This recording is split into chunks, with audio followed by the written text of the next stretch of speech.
Jean-François Robillard est le guide conférencier agréé ville d'art et d'histoire qui anime cette visite.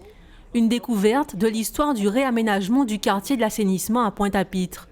Une histoire qui commence réellement après le cyclone de 1928 avec la loi de 1931 quand des crédits sont alloués.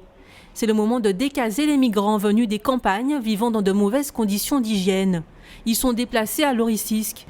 On peut alors combler ce qui était un marécage pour commencer à construire non pas des logements sociaux, mais un nouvel habitat bourgeois.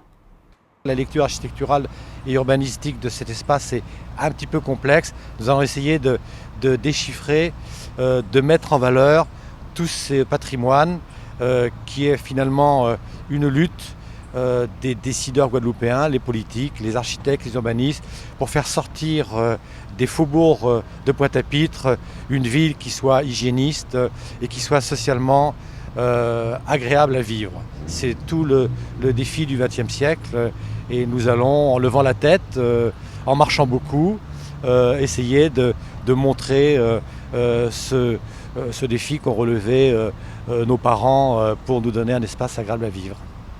La promenade chronologique a fait la lumière sur l'apport de Gérard Michel Corbin. L'architecte a travaillé à la construction de cette ville nouvelle. Il marque le début d'une rupture architecturale. C'est ainsi qu'arrive le style art déco dans la ville, avec ses codes.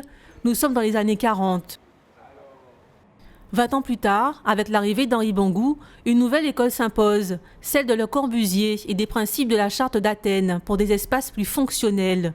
Ces styles qui cohabitent expliquent la diversité des types d'édifices présents dans le quartier de l'assainissement, une véritable découverte pour les visiteurs. Je suis guadeloupéen, j'ai 28 ans. J'ai fait ma scolarité dans les environs, mais je connaissais pas grand-chose de l'histoire de Pointe-à-Pitre, malheureusement. Et étant dans le tourisme, je pense Pointe-à-Pitre est un élément clé.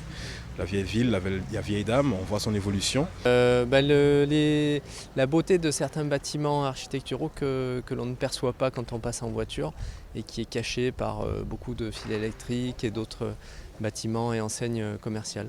C'est des bâtiments cachés qu'on peut redécouvrir avec le guide conférencier. La ville de Pointe-à-Pitre programme ce type de visite chaque mois. Celle-ci était traduite en langue des signes française.